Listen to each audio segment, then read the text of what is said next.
In an earlier segment, I talked about night photographers photographing what they see with their mind. That is especially true for light painting photographers.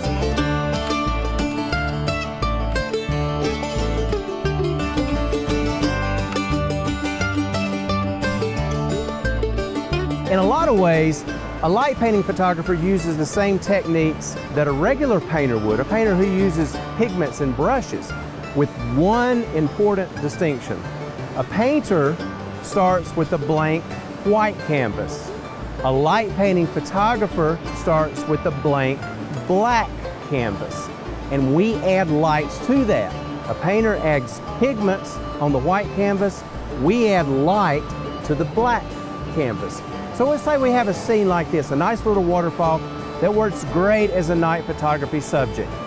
We can easily shine a light on the waterfall. It's got a nice pool.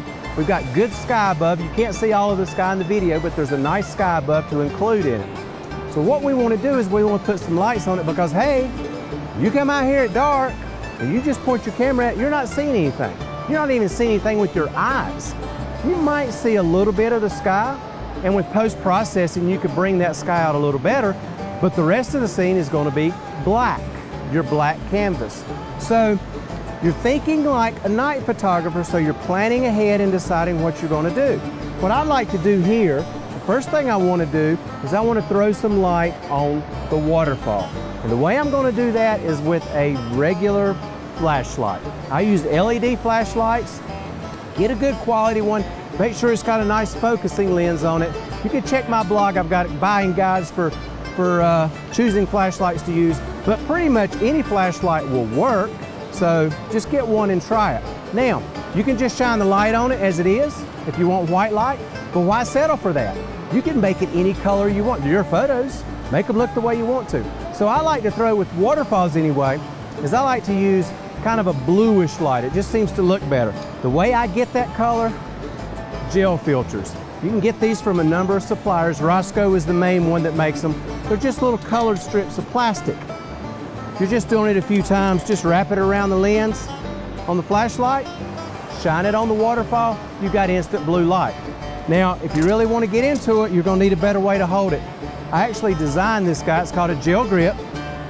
So it holds the gel filter right in place, and it attaches to my flashlight with Velcro, just like that. Now the technique that you want to use for this, think like a painter. You're actually painting like brush strokes. You don't want to hold that light into one place too long because you'll get hot spots. You want to try to get as much even lighting as possible all over the waterfall. So just move it around, and I tend to follow whatever the subject is. Like if it's a tree or a waterfall that's vertical, then I'll go up and down. If it's a barn that has horizontal siding, I may go back and forth with my painting. So it tends to make the light more even. But here's the real key. If you want that light to look good and look best, get away from the camera. All right, get the camera going and then step away from it and do the light painting from the side. Then that adds texture to the subject. It's a much better quality light. It's the same thing as shooting during the day. You know, if you shoot with the sun directly behind your back, then all your subject's going to be flat. So you look for that strong side lighting or backlighting or something like that. Okay, let's go back to that blank black canvas. We've got a waterfall here. We've got the sky, and when we do our exposure, we're going to get that sky in there anyway. Now we're going to throw some light on the waterfall. We're going to light paint that and get that in, but we don't have to stop there. What if we switch out this blue gel filter and put a green gel filter on? We light paint the trees on the side. We can do that. Whatever we want to do. Hey, your photos, make them look the way you want them to look. Now, think about this for a minute. You're probably going to be shooting more than one frame. Yeah, if you're really, really good, better than I am, you can get all this in one shot. You can get your exposure set for the sky, and then during that exposure, you do the light painting for everything else.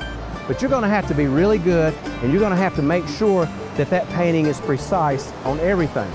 Here's a better way to do it if you have Photoshop. Shoot separate exposures from the sky and the light painting. So get your shot for the sky, then shoot a dozen or so exposures light painting the waterfall. a dozen or so light painting the trees. Then you've got plenty to pick from. And you can actually pick from all of them. You take those exposures, you stack them as layers in Photoshop, and then you change the blend mode to lighten, and just like that, all of the light from all of those exposures shows through. Then you can go through with layer mask and you can pick and choose. Maybe you cut some of them off altogether, turn them off altogether, or you can brush out, say you got too much light in one area of the waterfall. It's hot spotting there. You can just brush that out of that particular frame. It's a very effective technique. And here's another good reason to do that. The exposure that you're going to be shooting for the sky, that we're going to be talking about in a later lesson, is going to be a high ISO. You're going to be shooting probably ISO 1600 or higher for your sky shot. You don't have to shoot that high of an ISO for your light painting. So you get your sky shot at a higher ISO, then switch that ISO back down to 200 or so for the light painting. You'll get better image quality. That part of the frame won't be nearly as noisy as the high ISO part will be.